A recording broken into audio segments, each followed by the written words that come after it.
আপনার আমার আমল করতে হবে। কি অনুযায়ী আমল করব? আল্লাহ রাব্বুল আলামিনের হুকুম, নবীর তরিকায়।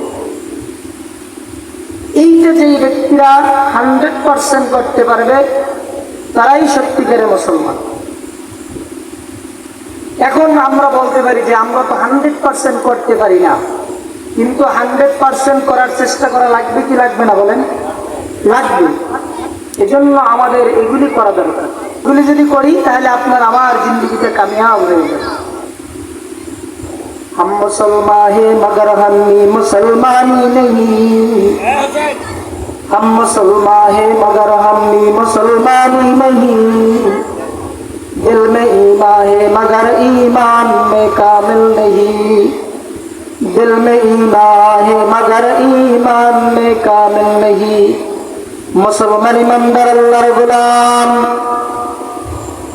রব্বুল আলামিন আপনাকে আমাকে মুসলমান, আপনি আমি দাবি করি আমরা মুসলমান, কিন্তু আপনার আমার 3.5 হাত বডির ভিতরে মুসলমানিত্ব নাই। আপনি আমি মুসলমানিত্ব দাবি করি, কিন্তু আপনার আমার ব্যক্তিগত জীবনে মুসলমানিত্ব নাই।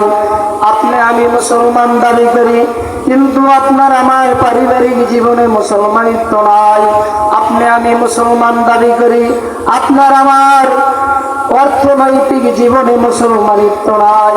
আপনি আমি মুসলমান দাবি করি, আপনার আমার রাজনৈতিক জীবনে মুসলমানিত্ব নাই। আপনি আমি মুসলমানিত্ব দাবি করি, আপনার আমার আন্তর্জাতিক জীবনে মুসলমানিত্ব নাই।